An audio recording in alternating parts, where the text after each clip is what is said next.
Got a few people coming in. What's going on, everybody? Oh, wrong button.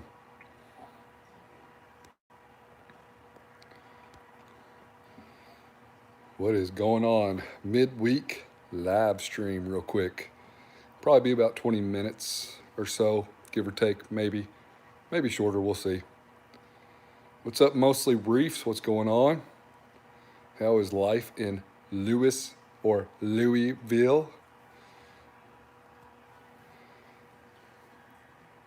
I'm home for the afternoon. So, not a lot going on. Just hanging out, fixing to go outside and play. It's awful nice outside. But I did test my water a second ago. Nitrates are still great. Phosphates did drop down a little bit to 42 on the phosphorus checker, which is 0.14 or 0.12 phosphates. The alkalinity is 8.4, which normally I've been testing alkalinity at like 6 or 7 in the evening. And if you haven't watched Amarazul TV's new video, he did all this testing through the day on alkalinity and then at night, which he's got the trident, so it makes it easier. So for my alkalinity to be 8.4 at 2 p.m. Central Time, sounds about right, considering it's been 8.7. So, we're good there. Let's see, how do I get beautiful day out there? And I'm still in my boxers, nothing wrong with that. I changed from the work clothes. I went to work this morning, came home. So now I'm in shorts at least. Gonna go outside and enjoy some sunshine here in a few minutes. I cleaned the glass last night with anticipation of doing a live stream today. Seems to have worked out in my favor. I am still getting some brown film on the glass. And it could be from the rock. Now, mind you, I do have a ton of rock that has been in this tank for 4 or 5 years in the sump, but it could very well be from the rock. So, and I'm getting this green stuff on top of the rock there, which, coralline algae comes in different colors. My back wall used to be covered in purple coralline algae, and now the rock maybe just getting green coralline algae. I don't know. We'll just have to see how it goes. But as far as like algae in the tank, it really doesn't exist. I mean, there's maybe a little bit. There is a little bit of bubble algae up there, but that's pretty much it. The tank is doing great overall. I did get some new corals a week ago from Gonzo's Corals. The good thing about dealing with Gonzo's Corals is he's local, semi-local. He's like 3 hours away, so it's like $20 to ship overnight. These torches come from him a while back. I picked up a bird's nest, a paletta pink tip, which is not showing up great on the camera. What is this? It's some type of favia. This thing has got brown algae on it, but it's still living a little bit. The green slimer come from him. It's still living. The worldwide coral, I am heavy on whites right now, so, bear with me. But the worldwide coral green slimer, I mounted it like sideways just to see what it would do. Purple stylo is pretty happy. It's got the polyps out and enjoying life. That is a Jason Fox Monocat? No, I don't know what it is, but it's a Jason Fox something or another. What's in the middle of the video there with the glue on it. This actually come from him also, and I have no clue what it is. Oh, excuse me with the camera there. But it has started to move to the rock work. The Forest Fire digitata come from him. It's looking pretty good if I say so. This acan in the back I got last week. And I made a post on Instagram that the acans used to be on the sand bed, and I moved them up to the rock work. And they just look so much better now. This acan, for some reason, looks a little mad, but it usually has some good colors to it. I got this favia last week. Yep, I have the Asterina starfish.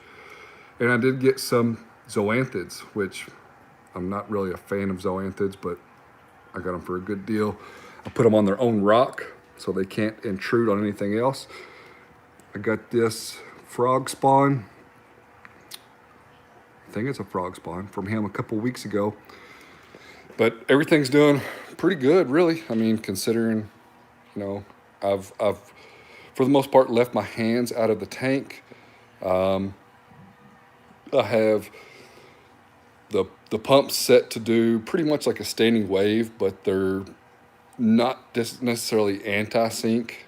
Um, but they're working out great for me so far. Some of the wrasses are fighting, but you know they just need to establish some territory.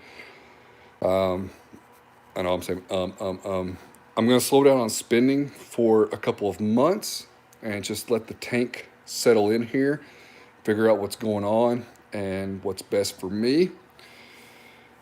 And then I'm going to definitely get some more fish. As far as the sump is concerned, if you are following me on Instagram, you will know that I did put the Tunze light over the refugium. I have since took it off just because the light works, but I need two of them over this refugium. And this $30 Amazon light just works so much better. The chaeto is super thick in here, and I do have live rock underneath the refugium there, but it's super, super thick. I did stand up the Eheim heaters because I heard that they last longer that way. I don't know any truth to that, but somebody said they last longer that way. We haven't seen this on YouTube yet because my videos are like a month and a half behind, but I am running a BRS mini reactor, which I had with a CH8.5, which I had with a little bit of carbon, or quite a bit of carbon, and some RoaPhos, just to bring the phosphates down. And I'm still dosing Kalkwasser with the Kamoer X1, and this pump is flawless. For $55 for a single head pump, I really think you can't go wrong. I mean, it's a Bluetooth pump. Yeah, you can't adjust it when you're not at home or close to it, but who really needs to adjust dosing pumps unless you have a Trident? But, you know, you heard that as well. I can't remember the reason though. For what? I went over a lot there. I'm sorry. I do still dose nitrates, but not every day. And I do dose some Microbacter 7 from time to time on the heaters. Yeah, you know, I was reading on some forums and they said that it seems like if you stand them up, it prolongs the life of them. So I've got 250 watt heaters standing up there, and you know, we'll just see what happens there. But they're being smothered by chaeto because this is thick, and it's unfortunate because I do have astrian starfish in here, and I do have bristleworms in the tank. But I have sold some chaeto back whenever I first got it, but I refuse to sell it now because, you know, most people want clean chaeto, and to be honest with you, the astrian starfish haven't bothered me any, nor have the bristleworms. I actually consider the bristleworms part of the cleanup crew, but a lot of people don't want it. So, you know, I haven't even taken out any chaeto of the refugium for a while, but it'll end up going into the trash. Let's see what else is going on here. I haven't really done a lot, you know. I bought some corals, bought some more corals, trying to see what the tank likes. So far, like I said, the green slimer, which is the ultimate SPS coral that I've wanted to keep forever. And it is, you know, I guess in most people's book that have kept SPS a basic coral, but to me, that's the one I really want to keep. And 915 Mang put out a video over the weekend, and his green slimer, the branches on it are like as thick as my thumb, and it's huge. The purple stylo is another coral that I've always wanted to keep. And I get that the placement of it might not be ideal because I know that these things grow big and bushy, but we'll just have to see what happens there. The pink paletta, the paletta white tip, was like an impulse buy. The bird's nest, I'm not really a fan of bird's nest per se, but this is like the sour apple bird's nest or whatever. It's not so pointy, but you know, it was $5 whenever I got the rest of the corals. I agree with you, mostly reefs. I've never had an issue with any of the astrian starfish in the tank or bristle worms. I do wear gloves anytime I go into the tank, just because I know if I pick up, you know, for instance, this rock right here, there's going to be bristle worms underneath it. So anytime I'm around the sand bed there, I know that I need to wear gloves. I probably do need to check calcium and magnesium. It's been a while since I checked those, and I think that my test kits are expired, but it's very strange because I've had a rash of Astrina starfish, or not Astrina, what are I lost the name of them, but the Trocus snails, there we go. I don't know what's going on with them lately, but it's just not been good for them. And those are my favorite snails of all. And anytime I buy anything from Bulk Reef Supply, I throw a couple in the cart because why not? Yeah, Scurvy, which is a guy that I talk to all the time, had so many Astrina starfish that he was siphoning them out into a sock, and he was pulling out hundreds. And I'm sure that I have way more than I can see in the tank, but they don't, I mean, you know, they don't bother me at this point anyway. I mean, they're just doing what they're doing. They used to be all over the back wall in the overflow box because that's where the coralline algae was. But since I scraped that off, not so much. I mean, I'm getting a little bit of coralline algae growing back, but I've significantly reduced my kalkwasser dosage because my alkalinity got up to like 9.6. And I really like it at where it's at now, you know, 8.4, 8.7.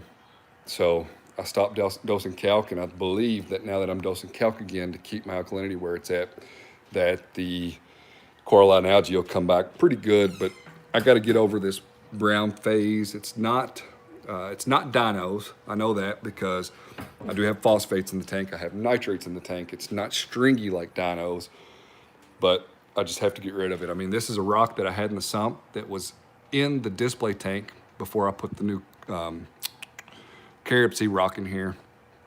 And you can see it's just got to go through its phase again of getting used to the tank and what's going on. Funny story, I have some mushrooms back here because I really don't care for them. But I saw something over here in this back corner poking up a couple days ago. And I watched it for a couple of days and it didn't move. And I've been thoroughly inspecting the corals that I've gotten. The last 3 times that I've bought corals have come from Gonzo's Corals, and they've been good and clean. I've removed them all off the frag plug with the exception of a few. I did leave this Favia on a frag plug, and I did leave the Paletta pink tip. What's up, Super Yellow Tang? I did leave this Paletta pink tip on a frag plug just because it's encrusting on it. But that's really it. But anyway, I saw something in this corner over here, and it had like a stem, and then it like flowered up, and I was like, oh, I have aptasia. You know, I've had a reef tank for 5 years now, and I've luckily never had to deal with aptasia. So I watched it for a couple of days, and then I finally said, okay, I'm going to stick my hands in the tank, and I'm going to pluck it out, whatever it is. I'm just going to get it out of there. And whenever I went to grab it, I realized, I don't know where it went, but it was actually a mushroom that was just extended. So the relief that I felt by realizing that that was just a mushroom was pretty amazing to me because, what's up, Sharbuckle? I don't want to deal with aptasia. I know nobody wants to deal with aptasia or any of the other pests in the tank, but yeah, it wasn't aptasia. It was a mushroom that had gone from this corner in the back of the tank over to this corner, and it looked like aptasia to me. You know, I don't know that I've even personally seen it with my own eyes versus a video, but I'm thrilled that the torches are doing well. This is a torch coral down here that I've had for a while that hasn't fared so well, but these seem to be doing great. We'll just see what happens long term. There's the beautiful leopard grass. The Gonapora, which was at the back side of the tank for years, I moved to the front, and it looks pretty good. So we're getting there, folks. You know, it's a slow and steady for me. But this last time when I placed the coral order, like I said, I got like 3 or 4 or 5 pieces of SPS, and the rest of it was a couple of zoanthids, a couple of favias, some acants, just some other corals that I know I can keep. I mean, I've been through this before, but I've had this acan, this hammer, this scalemia. I've had those 3 corals for as long as I've ever had a reef tank, and they've been through it all. And I've actually had this Ghani for close to probably like 4 years. Everybody says Gonapore is hard to keep. Well, I've put that thing through the ringer. No, I agree. You know, I mean, I guess you can race if you want to, but I'm not competing with anybody. So, you know, I'm just trying to build a reef tank. And a lot of people are saying we're tired of the equipment videos, we're tired of the equipment posts, yada, yada, yada. Hey, if you don't like it, then all I can say is move forward. But I'm getting there. You know, I'm buying corals now, so respect the dedication. All right, I got a phone call right in the middle of that. Are we live? Looks like we're live. Sorry about that. You know, I've thought about this multiple times about breaking the tank down and being done with it and yada yada, and I just can't. And I read on Reef to Reef all the time, and there's folks that say that they've been reefing for 30 years, they stopped for 5, and all I could think about was getting a tank. They got another tank and yada yada yada. I just can't give it up, and this is perfect for me. This is perfect. So my objective now is to just go slow, watch these corals, maintain the tank, and try to keep it as stable as possible. Try to keep some SPS. I mean, had I not bought so many SPS pieces and acros throughout the last 2-3 years, I definitely could have had an LPS tank or a softy tank, but you know what? That's just not going to happen. We're going to have SPS in this tank. It's going to be a mixed tank, which is the hardest tank to keep. But yeah, I'm sorry about that. I got a phone call right in the middle of me talking, and it said spam risk, so I declined it right off the bat. What's up, Dr. Welsh?